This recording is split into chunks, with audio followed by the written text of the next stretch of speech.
2026-ലും PSC repeat ചെയ്ത് ചോദിച്ചുകൊണ്ടിരിക്കുന്ന questions നോക്കാം. Indian ഭരണഘടനാ കരട് സമിതിയുടെ അധ്യക്ഷൻ ആരായിരുന്നു? കരട് സമിതി എന്താണ്? Drafting committee. ഇന്ത്യൻ ഭരണഘടനാ ഡ്രാഫ്റ്റിംഗ് കമ്മിറ്റിയുടെ അധ്യക്ഷൻ ആരായിരുന്നു? ആൻസർ ഓപ്ഷൻ ബി ആണ്, ഡോക്ടർ BR അംബേദ്കർ ആയിരുന്നു. ഇന്ത്യൻ ഭരണഘടനാ നിർമ്മാണ സഭയുടെ ആദ്യത്തെ സമ്മേളനം നടന്നത്?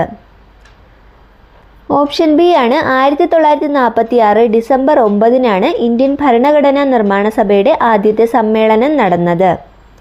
ഭരണഘടനയുടെ 368-ാം വകുപ്പ് പ്രകാരം ഭരണഘടനയിൽ ഭേദഗതി വരുത്തുവാനുള്ള അധികാരം ആർക്കാണ്? ഓപ്ഷൻ എ ആണ്, പാർലമെൻറ്റിനാണ്. നിലവിലെ മൗലികാവകാശങ്ങളുടെ എണ്ണം എത്ര? നിലവിലെ മൗലികാവകാശങ്ങളുടെ എണ്ണം 6 ആണ്. ഇന്ത്യൻ ഭരണഘടനയിലെ മൗലിക കടമകൾ ഏത് രാജ്യത്തു നിന്നാണ് കടമെടുത്തത്? മൗലിക കടമകൾ ഏത് രാജ്യത്തു നിന്നാണ് കടമെടുത്തത്?